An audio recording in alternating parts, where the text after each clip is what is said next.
Hey, welcome back. You're watching Centerline Designs. My name's Cole if you're new to the channel, and today we need to get a DRO, a digital readout, mounted on my 82-year-old metal lathe. I bought this lathe about 2.5 years ago. I fully restored it. I've had this digital readout for about a year, but it's finally time we get this installed. I have a bunch of work coming up to do with the Snowcat build project where I need to make some shafts and different things, and having this digital readout on the lathe is just gonna make everything that much easier.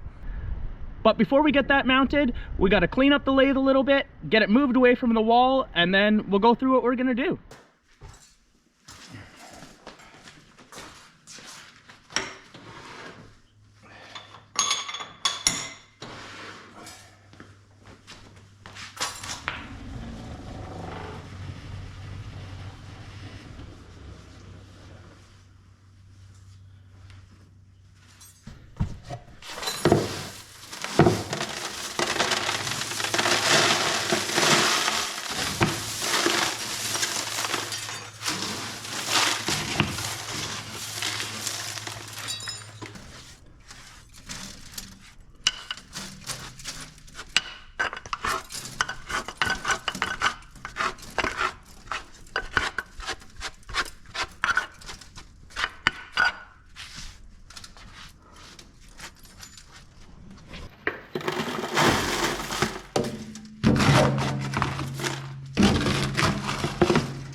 Okay, well, now that we got that all cleaned up, I do want to wipe it all down with some acetone, get all the old oils off there. We'll put some new oil on the beds, probably after we get the DRO on. But in order to get in behind and work nicely for all the mounts, I'm just going to pick up the tail end of the lathe and swing it out. I do have some shims in under it on the floor.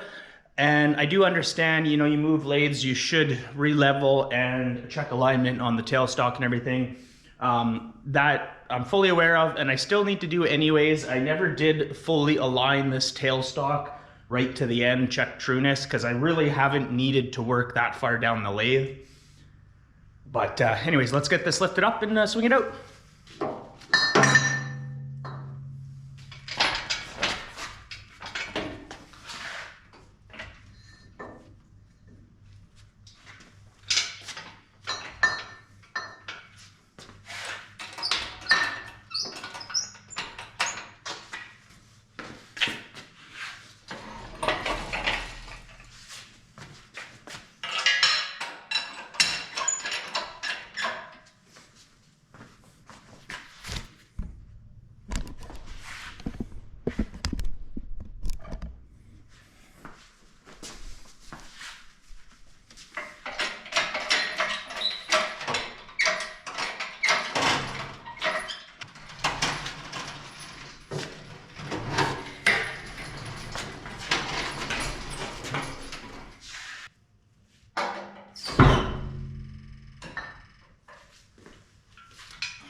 All right, well, here it is. This is my approximate 1942 16-inch Southbend lathe. So it has 16 inches of total swing. Serial number is 154567. Now, for my research, I understand that serial number to place it in approximately the early 40s. In 1947, I believe, is when they changed to a serial number code that had letters in it. So I know this is pre-47 by its 6-digit serial number with all numbers. This machine did not look like this when I bought it. I got it at auction for about $1,200, approximately 2 years ago, 1.5 to 2 years ago. It had already been repainted or gone through once. It was painted black with red accents, and I wasn't really a fan of that. It wasn't done the greatest. So about 1.5 years ago, a few months after getting this, I completely dismantled everything. We took all the gearboxes off. I pulled all the gears out. I took the carriage gearbox completely apart. The headstock came out. I checked all of the main headstock bearings, the thrust bearings. This cover at the back has all the gears and gear ratios to drive the feed screw and change all the speeds and feeds, as well as here. It is a belt drive unit, so it has a 2-inch belt. This is how you can also change some of the headstock speeds. And then down below is the motor. Now, this was originally like 440 3-phase. I put in a 2-horse, 240-volt motor. I just have a single V-belt driving this right now. I could increase to another one, but from what I've found or the work I've been doing, that system seems to be more than enough to handle it. I would be afraid to try and push this old machine any harder than the power that can go through that. So it came with a 3-jaw chuck on it.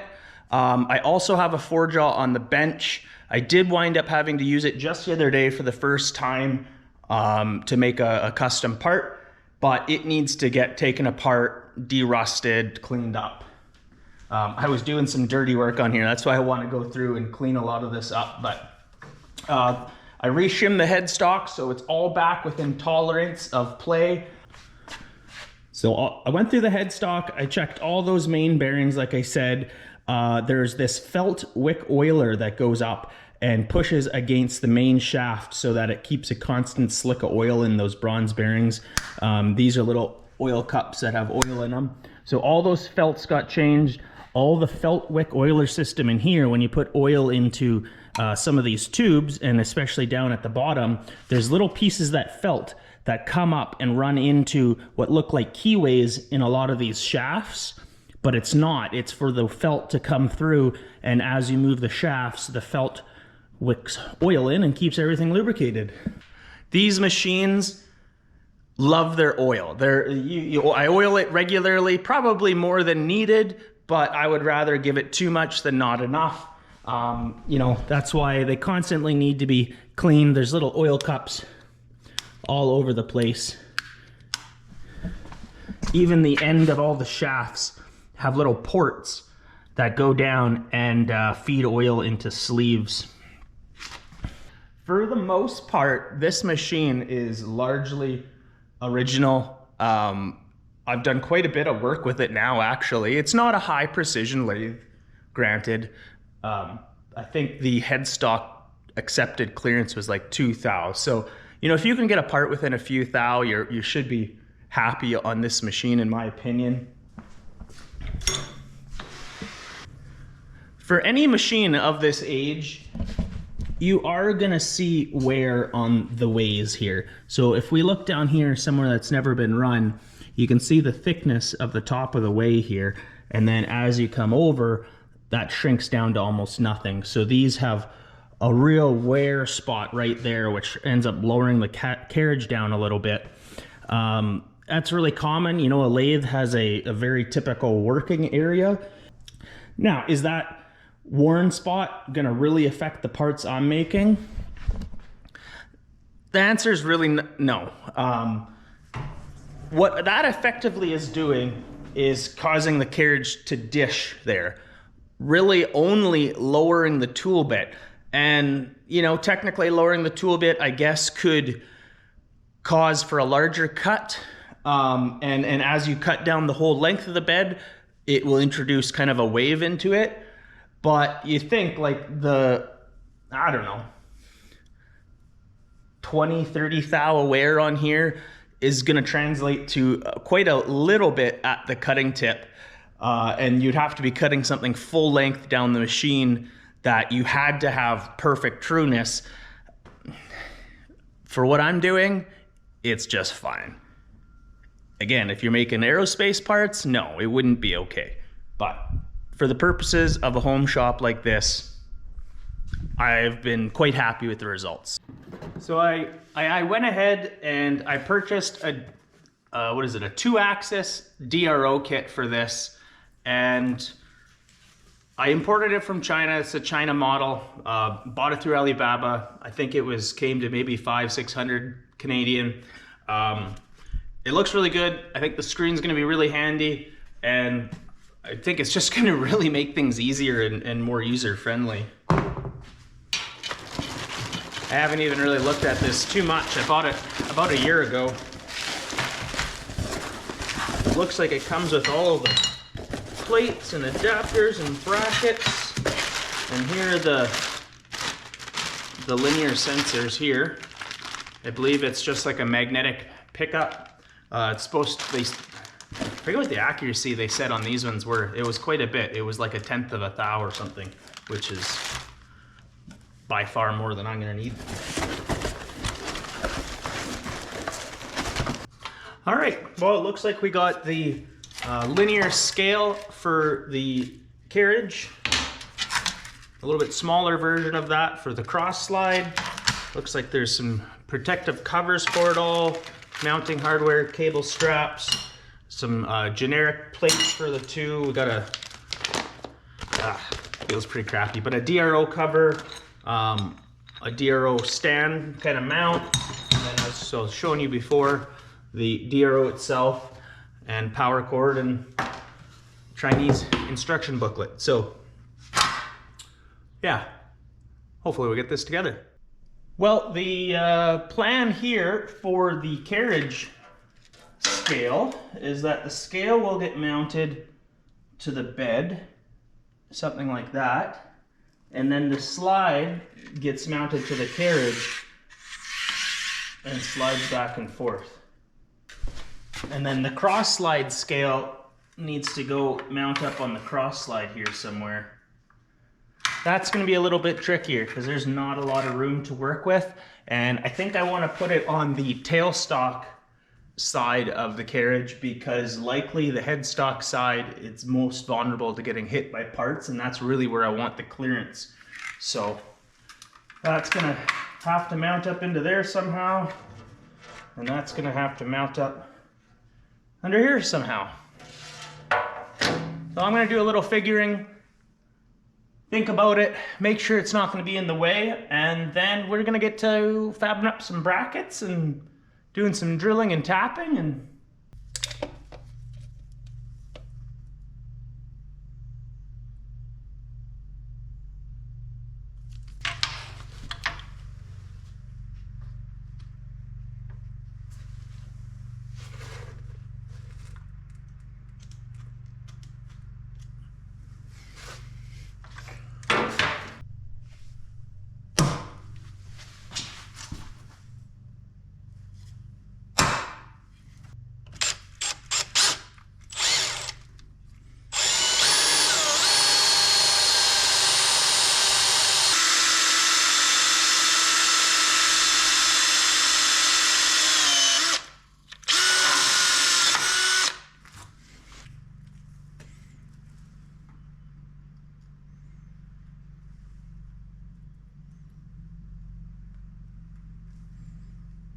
oh, well, that's really annoying. That tap handle is too big for this little tap.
I will have to adjust end-to-end height and possibly distance away from the bed.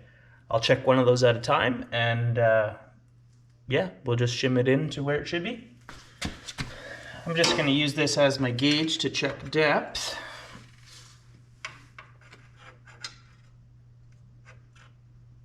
We are bang on 1.5. Bang on.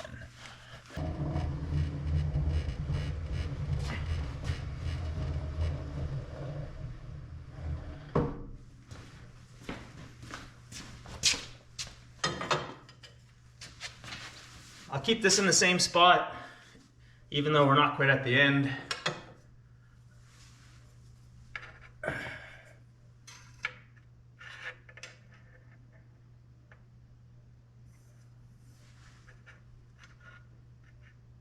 And we're about a 1/16 of an inch under.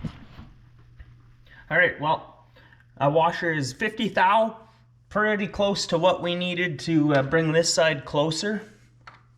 So let's go ahead and get this in there.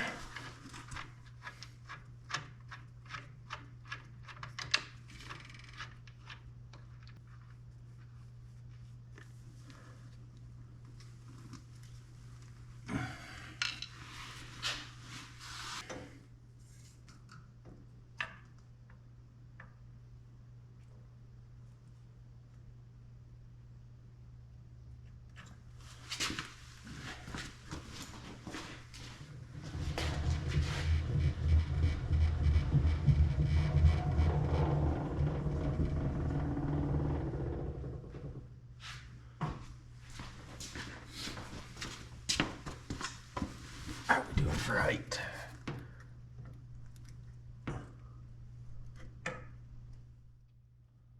Oh, height we are, I think, close enough.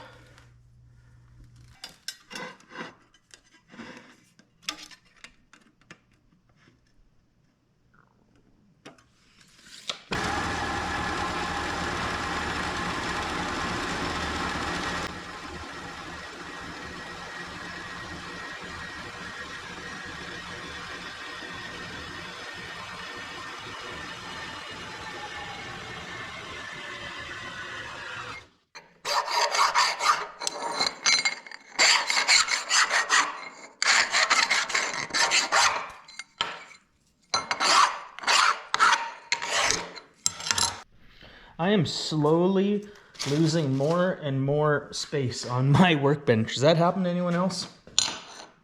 All right, we cut that down. I went ahead and just cut off the one piece there. So I marked approximately center of the slide. This is the pattern for it. So I'm just gonna put a line on here.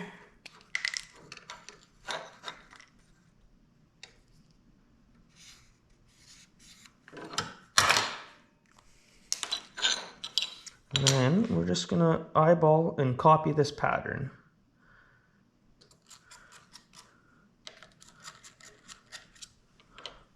There, okay, we got that. And then we need to put basically the same pattern in on the top.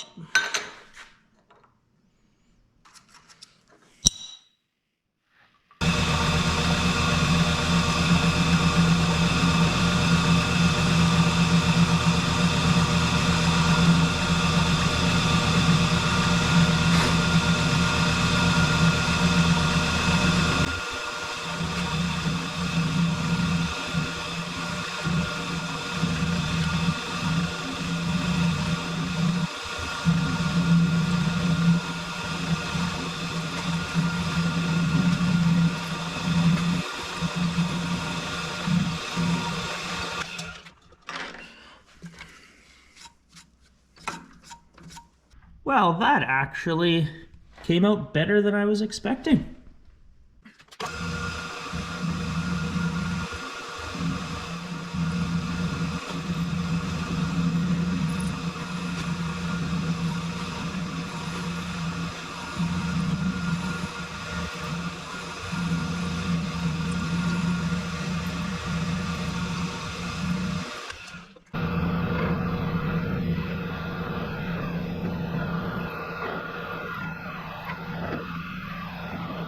All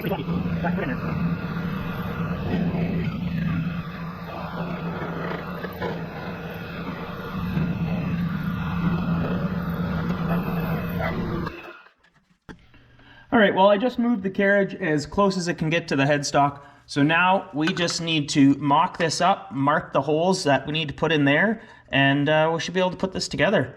So that's as far as it can go. So I'm gonna back this slide off a little bit and then flush it all up to there.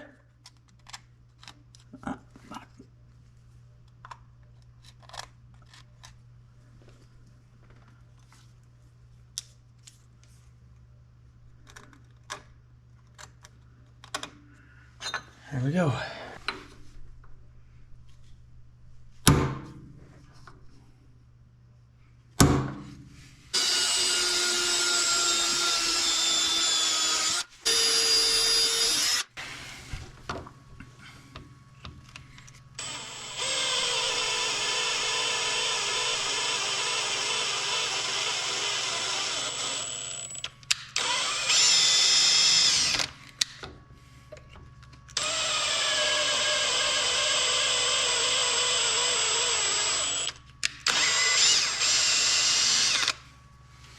All right, well, I hate these kind of wire strippers, but the only reason I ever have them around is to cut down machine screws, because I don't have any short enough 1032s for this, so just make one. Then when you thread it back out, cleans up the end. There we have a nice little 1/2 inch, because all I had was like 1 1/4.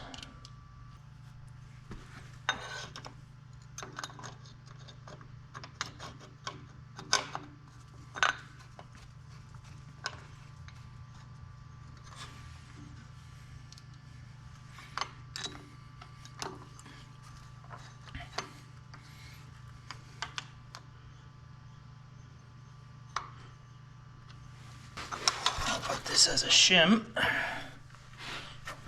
Make sure those are all loose. Yeah. Yeah, okay. We'll tighten that down.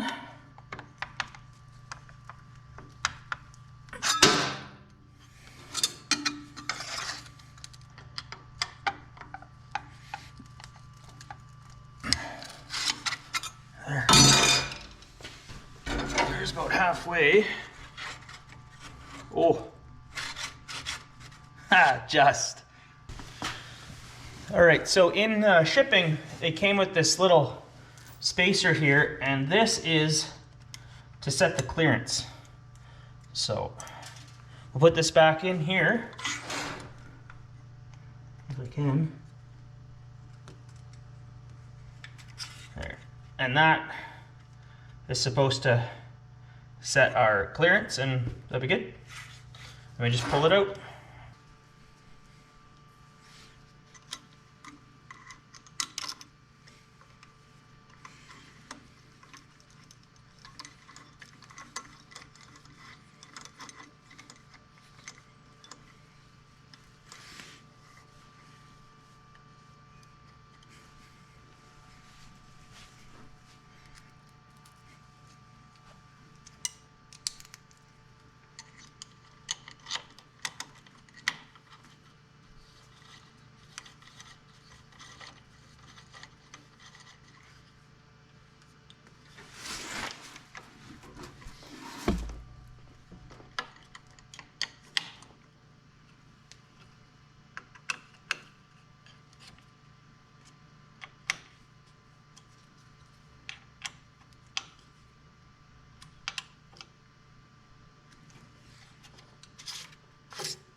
Cool. What I'm thinking of doing here is I'll drill a hole and then I can tire up that so it doesn't pull on there.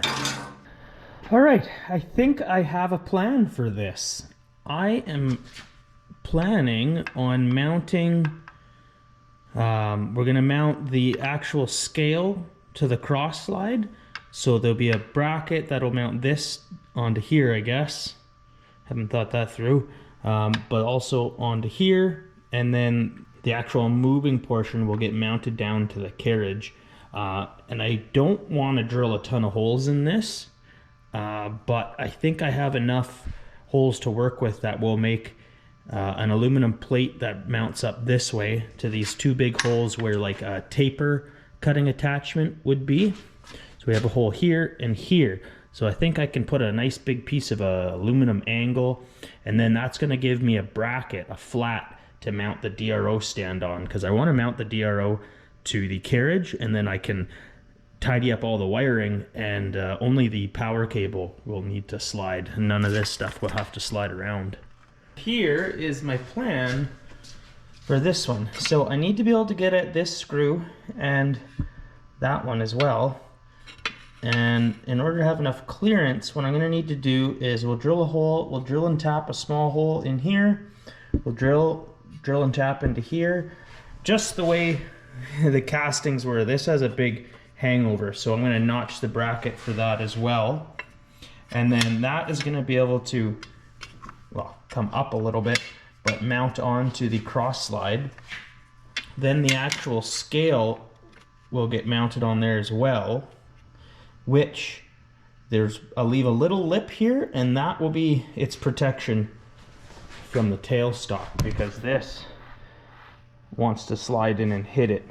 The other thing I can do is put a bolt in here that sticks out just a little farther as well. There's some threaded holes there, so I have options. And then on the back side here, I think I showed you, there's two threaded holes here. So I'm going to take a piece of angle this way and bring that along. We'll bolt onto that, and that's what will hold what would normally be the moving piece or the pickup, and then we'll have a nice flat area here to mount the DRO off of. Okay, well, I'm not happy with that first mount I made for the cross slide, so I cut out a piece of thicker material and I have it over in the mill. Let's do some milling.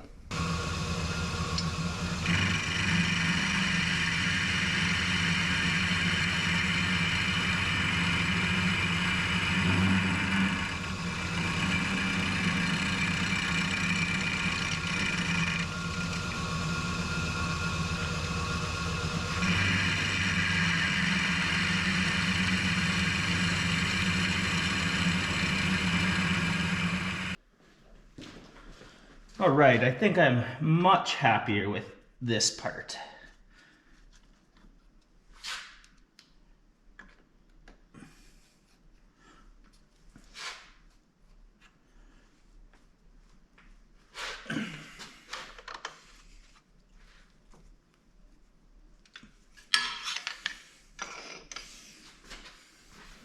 All right, now that we got that made up, I cut a chunk of aluminum for the bracket that will hold the base here.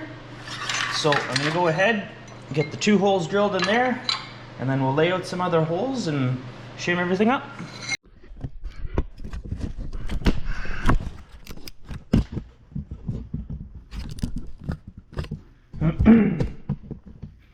Well, that's a little embarrassing. I don't have a very good supply of 1/2-inch bolts, not to mention like 3/4 of an inch long. But I did manage to scrounge a socket cap screw and a regular hex bolt. So I'll wind up changing them and make them the same.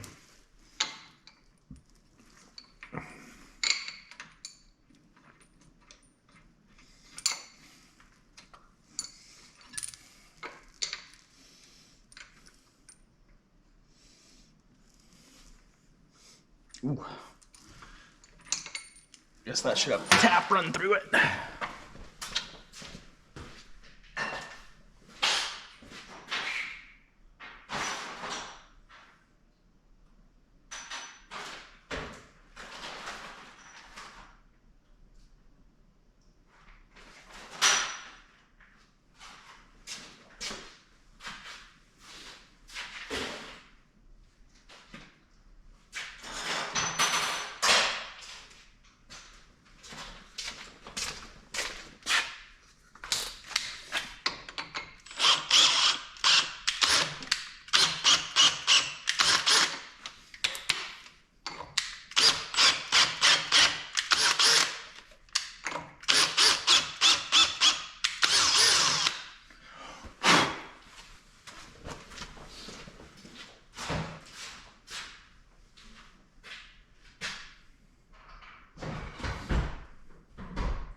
Alrighty, managed to actually find some short 1/2" cap screws.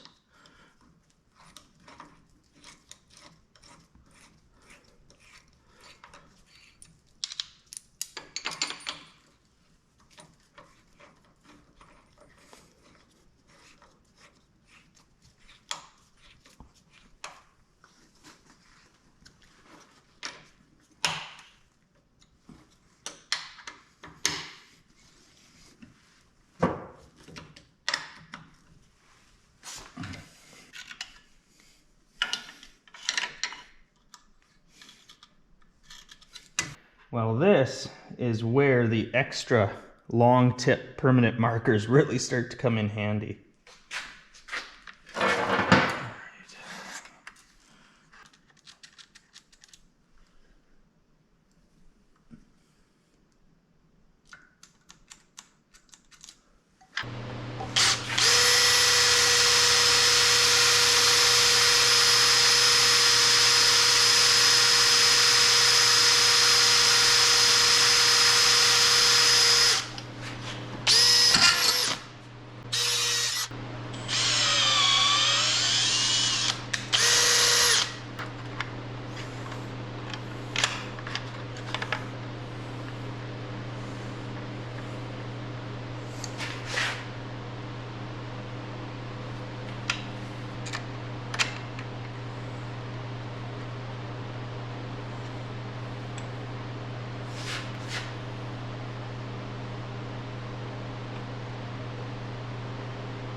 Yeah, it's pretty good. If I need to, I might put a little, weld in a little piece of plate here. Maybe I shouldn't have cut right across, but once this is screwed on, it's fairly sturdy. So I just want to do a little check here to see the parallelness between the scale and the bed, and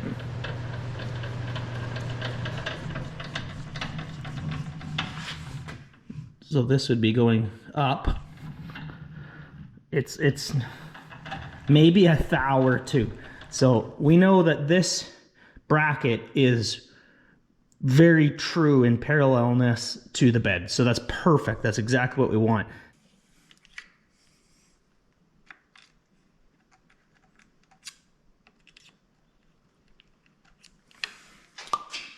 With the holes drilled and tapped in this bracket now, and the little spacer in there, I'm gonna take a measure on the height of the spacers we're gonna need for this, and then we'll use the lathe to make up some more parts for itself.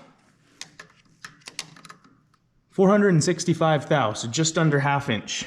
All right, I just cut off some little aluminum blanks in the bandsaw as short as I felt comfortable by hand, and we're just gonna machine them down to that 465 thou spacers.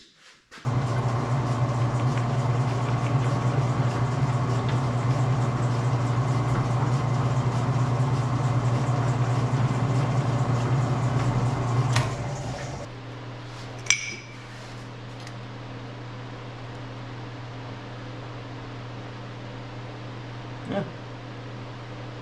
466. Good enough.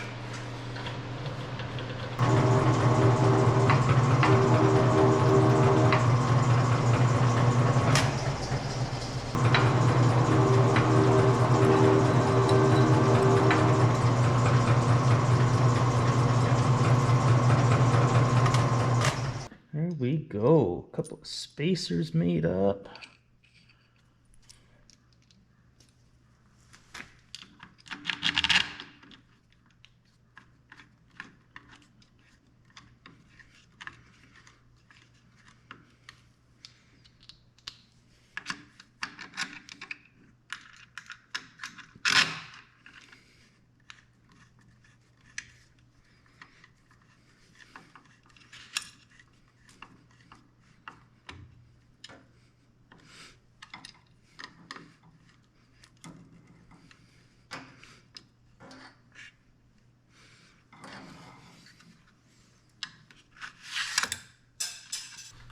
Last thing to mount is the DRO head. Okay, so this was the mount that came with the DRO kit. I'm going to use just one part of it, and make my own vertical rod off of the carriage here. So let's just get an approximate height. I think something like that would be nice. There. And we already have a drilled tapped hole in this piece of aluminum, so let's use that. Okay, so about 14 inches long. Okay, with a piece of round bar cut down to length, we're just gonna put it in, face off each end, put a center in, and then I'm gonna drill one side out to accept a 1/4-20 tap, and then the other side is gonna be I'm gonna tap out for a 1/2 inch bolt, just because that's what the existing mount uses. And then I'm just gonna put a threaded stud on here, and we're gonna crank that down, and I think it'll be more than strong enough for, you know, the little bit of force that we gotta put on the DRO to push buttons. So yeah, there we go.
Alrighty, we got this set up. That's gonna mount onto there. Got a little 1/4 inch stud. Just lock that up.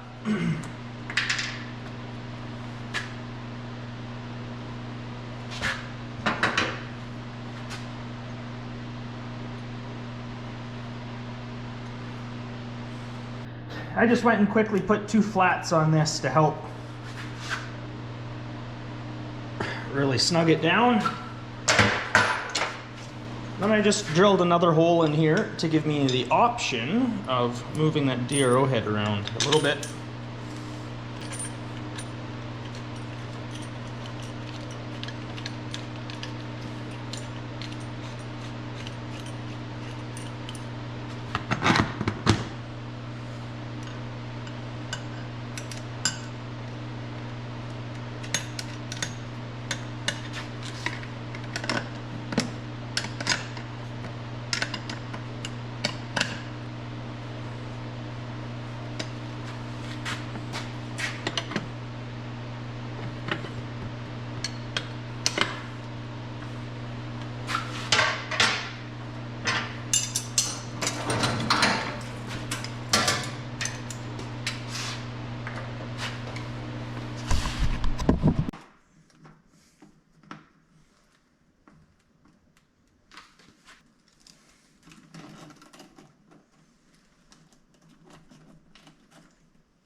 There we go.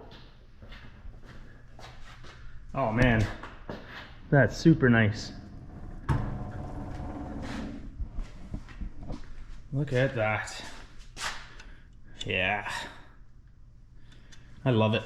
I think I may have to make a cover for this just to keep oil and debris from getting down into there, but that's okay.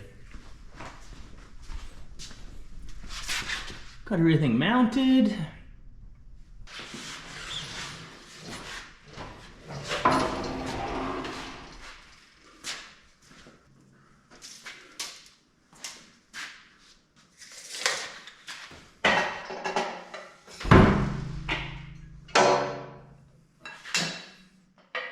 All right, there we go.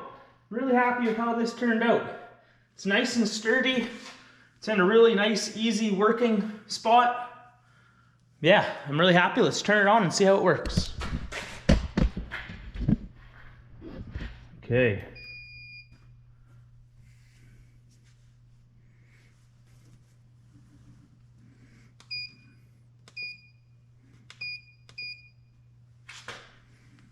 All right, we're going X positive, X negative.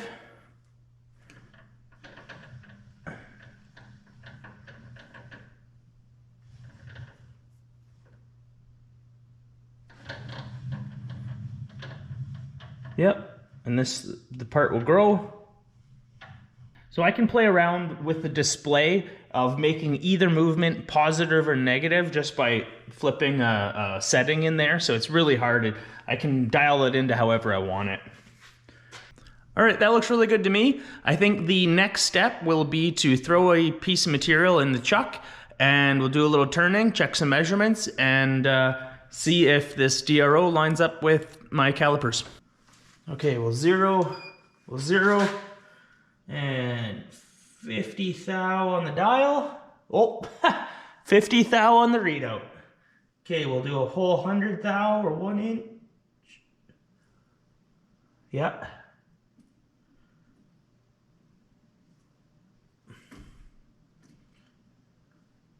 Okay, I'll go to 100 thou. Yep. Boom. 100 thou. Bang on. All right, well, I just flipped the X and Y scales on there. I guess it's set up for X being that way and Y being that way, which I guess makes sense in reference to the part. I was just thinking X would be this way and Y is that way, as if it's a typical XY coordinate. But the diameter radius setting is only set up for the X scale, so I really need that. This needs to be the X. So I just flipped them, and I'm gonna do some cutting, and let's see if that lines up.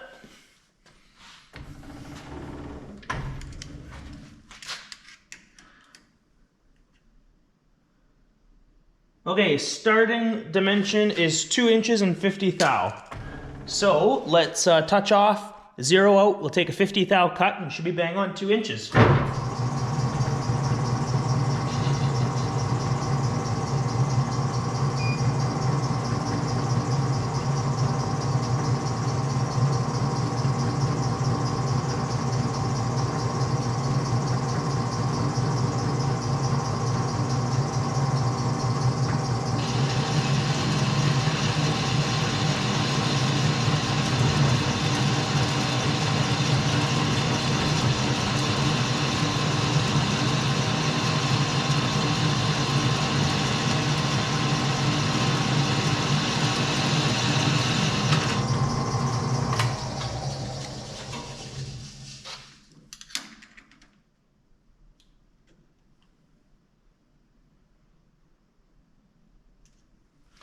All right, well, we took off exactly 100 thou.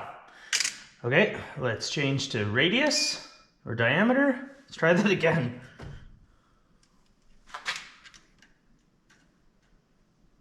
Okay, we're starting at what was basically 1.950.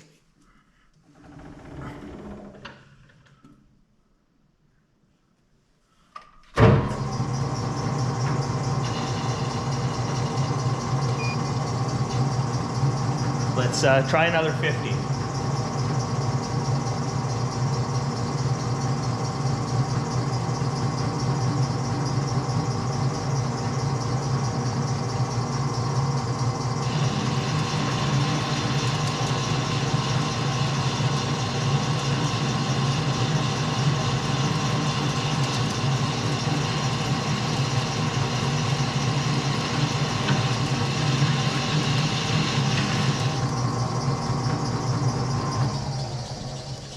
Okay, so you should be at 1.9 inches.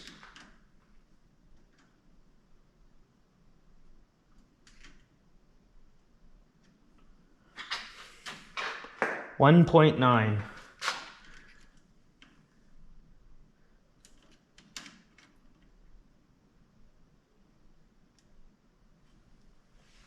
Yeah, 1.898. So again, within a couple of thou, that's awesome. All right, well, that's really handy.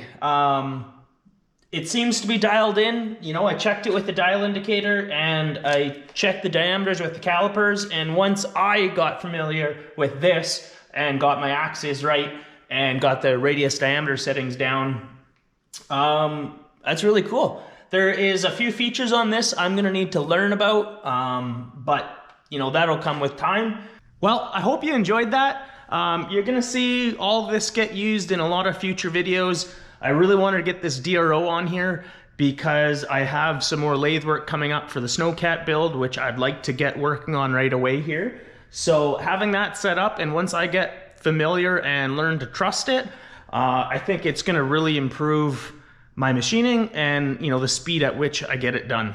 As always, thank you for watching. I really hoped you enjoyed seeing this early 40s lathe get upgraded to a nice digital DRO, and it seems to be pretty accurate. I'm gonna have a little bit of learning myself to do on it, learn to trust it, but yeah, you're gonna see this thing get a lot of use in future upcoming videos of the Snowcat build. So as always, if you're not subscribed, hit that button. I'd really appreciate it, and hit a like, drop a comment, whatever. Let me know what you thought about this. I'm no professional machinist, obviously. I'm just a DIYer that loves to learn new things. So I got a lot to learn, but I'm really excited to do it. So thanks for watching. We'll see you in the next one.